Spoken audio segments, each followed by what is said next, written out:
Hello friends, welcome back to government exam solutions. तो friends, आज के इस वीडियो में हम बात करने वाले हैं जून वाले स्टूडेंट्स के बारे में, जो कि जून वाले एग्ज़ाम देने वाले हैं। अभी जो जून वाला सेशन आपको मिल गया है, आपका एडमिशन हो चुका है और आप एग्ज़ाम देने वाले हैं। तो आप किन बातों का ध्यान रखेंगे और आपके लिए लगभग एक महीना बच गया है, तो इस एक महीने में आपकी स्ट्रैटेजी क्या होने वाली है, आपकी तैयारी की कैसे तैयारी करें और क्या क्या चीज़ें आपको फॉलो करनी है, कैसे तैयारी करनी है, सब आपको इस वीडियो में बताएंगे। तो बने रहिएगा वीडियो में लास्ट तक। एंड उससे पहले एक छोटी सी रिक्वेस्ट, हर बार की तरह कि अगर आप चैनल पर नए हैं तो प्लीज़ चैनल को सब्सक्राइब कर लें और बेल नोटिफिकेशन को दबा लें, क्योंकि आप जो भी लेटेस्ट नोटिफिकेशन है उसको मिस नहीं कर पाएँ। बहुत लोग वीडियोस देख लेते हैं लेकिन ना ही लाइक करते हैं और ना ही सब्सक्राइब करते हैं। तो फ्रेंड्स, इससे मुझे मोटिवेशन मिलती है, इसके लिए कोई पैसा नहीं लगता है, ना ही आपका पैसा लगता है और ना ही मेरा लगता है। तो एक लाइक तो ज़रूर बनता है, भले आप सब्सक्राइब करो या ना करो वो आपके ऊपर है। एक लाइक ज़रूर दबा दें अगर आपको वीडियो अच्छी लगी, इन्फॉर्मेटिव लगी हो तो। चलिए बात करते हैं जो स्टूडेंट्स एग्ज़ाम देने वाले हैं। तो इस कैटेगरी में लगभग 3 स्टूडेंट्स आएंगे। एक इन जिनकी तैयारी लगभग 25 to 30% हो चुकी है।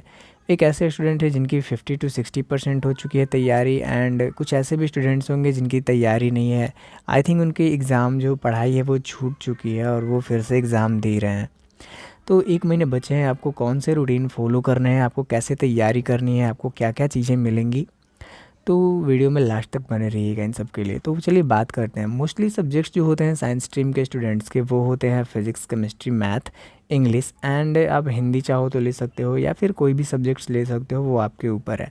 आप एडिशनल भी चाहो तो सब्जेक्ट ले सकते हो, लेकिन आपके लिए मस्ट 5 सब्जेक्ट्स हैं जो कि साइंस स्ट्रीम स्टूडेंट्स के लिए होती हैं। किसी किसी का बायो भी होता है। चलिए बात करते हैं। मेन जो सब्जेक्ट होते हैं वो फिज़िक्स, केमिस्ट्री एंड मैथ्स होते हैं। इंग्लिश तो बाय द वे आप 50% या 60% आप जानते ही होंगे, और हिंदी तो खैर आपकी लैंग्वेज ही है। तो इन दोनों सब्जेक्ट्स में कोई प्रॉब्लम नहीं होने वाली है। फिर भी हम बात कर लेंगे इंग्लिश की, लेकिन फिर भी हम मस्ट बात करते हैं 3 सब्जेक्ट की, जो है फिज़िक्स, केमिस्ट्री एंड मैथ। तो सबसे पहले हम ले लेते हैं फ़िज़िक्स की। फ़िज़िक्स की तैयारी आपको कैसे करनी है।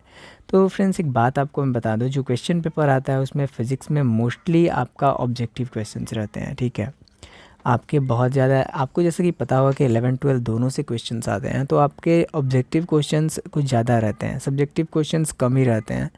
और वो भी सब्जेक्टिव क्वेश्चंस मतलब 60 to 70% क्लास 12 से रहते हैं, 11 से लगभग 30% ही रहते हैं। तो आते क्या हैं, तो इसमें न्यूमेरिकल्स आते हैं, आपके कुछ डेरिवेशंस आते हैं, मतलब हल्के फुल्के डेरिवेशंस आते हैं, मतलब बहुत ज़्यादा लेंदी नहीं आते हैं। न्यूमेरिकल्स आते हैं, डेरिवेशंस आते हैं, कुछ थ्योरी भी पूछ लेते हैं कि आखिर ये ऐसा क्यों होता है। और ऑब्जेक्टिव रहेंगे आपके फार्मूला बेस्ड क्वेश्चन रहते हैं। आपके जो ऑब्जेक्टिव क्वेश्चन है उसमें फार्मूला से भी क्वेश्चन डायरेक्ट पूछ लिया जाता है कि इसका फार्मूला क्या होता है। तो आप इन सब चीज़ों को बात कर तैयारी करके चलें। अगर आपको फार्मूला आप लिख लेंगे, उसको याद कर लेंगे, हर रोज़ आप ज़्यादा नहीं तो 5 या 10 फार्मूलाज याद करो, आपके सारे फार्मूलाज कंप्लीट हो जाएंगे। और डेरिवेशन के लिए तो आपको टेंशन नहीं लेनी है, क्योंकि डेरिवेशन बहुत ही कम आते हैं। और ऑब्जेक्टिव क्वेश्चन में आपको बहुत ही सिंपल क्वेश्चंस आते हैं, उतने हार्ड नहीं आते हैं।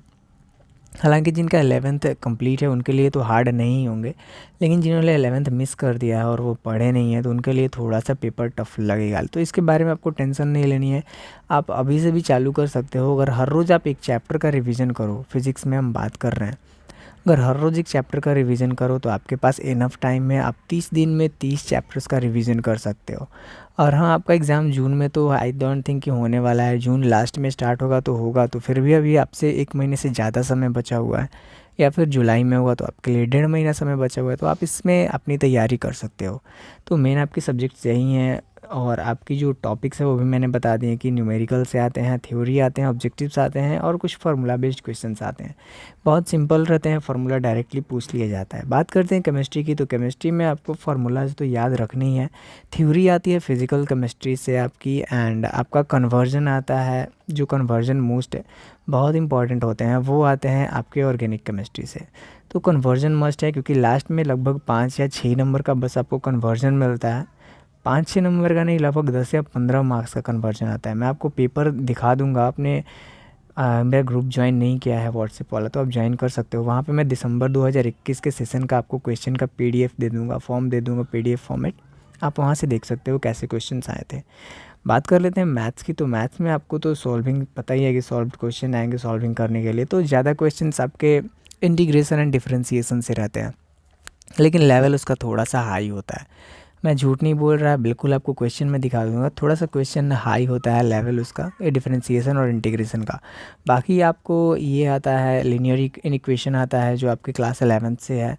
और उसके बाद मैट्रिक्स डिटर्मिनेंट्स, ये तो बहुत ही इजी है, लेकिन इसमें ट्रांसफॉर्मेशन आता है। मैं जो डिटर्मिनेंट्स होते हैं उसमें आपका ट्रांसफॉर्मेशन आता है, वो थोड़ा सा लेंदी होता है। तो इसके लिए आप फुल ऑन प्रैक्टिस आपको करना पड़ेगा। आपके पास 1 महीना समय है, आप अपनी तैयारी जारी रख सकते हो। हर रोज़ आप बस एक चैप्टर का रिवीजन करो, 10-15 मिनट में फार्मूला रिवीजन कर लो। उसके बाद आप थोड़े से क्वेश्चंस आप लगा सकते हो उस पार्टिकुलर टॉपिक से रिलेटेड। बात करते हैं इंग्लिश की, तो इंग्लिश में तो आपको पैसेज आएगा, लेटर आएगा, बस यही सब आता है। लेटर का फॉर्मेट लिखने के लिए आता है आपको। एंड उसके बाद बस कुछ जो इन टेक्स्ट क्वेश्चन है जो मोस्टली आपके बुक से ही पूछे जाते हैं, जिसमें वो किंग है जो कि राजा के पास जाता है, ये सब वगैरह वगैरह का स्टोरी आप अपने बुक से देख सकते हो। वो जो भी है तो उसमें से हल्का बहुत आता है। तो इंग्लिश आप इजीली निकाल सकते हो, और हिंदी आपका मेन सब्जेक्ट है तो हिंदी में भी आपको एक पैसेज देखने को मिलेगा। अब इस बार आएगा कि नहीं आएगा ये मैं कंफर्म नहीं बता सकता हूँ, क्योंकि पिछली बार आया था और आप देख सकते हैं उसे क्वेश्चन पेपर में। अपने पीडीएफ मैं आपको फॉर्मेट में दे दूँगा वहाँ पे। और उसके बाद आपको बस फुल ऑन इसी सब्जेक्ट की तैयारी करनी है, इसी पैटर्न पे आपको चलना है। बेसिक आपके अगर रूटीन की आपकी बात करें तो आप रूटीन खुद से बना सकते हो। और 1 महीने लास्ट बचे हैं, आप फॉलो उसे ज़रूर कर लो, क्योंकि अगर आप फॉलो नहीं करोगे तो फिर आपका एग्ज़ाम जो है वो मिस हो जाएगा। भले ही सेंटर पे कोई नहीं जानता है कि क्या होगा, सेंटर पे जाने के बाद कैसे एग्ज़ाम हो सकता है, थोड़ी बहुत लेनियंसी हो, लेकिन ज़रूरी नहीं है कि हर बार लेनियंसी ही हो। अगर कोई प्रॉब्लम होती है तो उसके लिए आपको प्रिपेयर रहना है। ऐसा नहीं है कि मतलब एकदम सेल्फ डिपेंड नहीं रहें, दूसरों पे डिपेंड होके जाएँ कोई हमें बता देगा या फिर हमें थोड़ी बहुत देखने को मिल जाएगी। तो इन सब चीज़ों पे कभी कभी पानी भी फिर जाता है, तो अपनी फुल ऑन तैयारी करके रखें। और बस आज के इस वीडियो में बस आपको यही इन्फॉर्मेशन देनी थी। तो अगले वीडियो में अगर कुछ इन्फॉर्मेशन आती है तो आपको मैं ज़रूर बताऊंगा। तो बस अपनी तैयारी जारी रखें और हमें कमेंट में बताएं कि आपकी तैयारी चल कैसी रही है।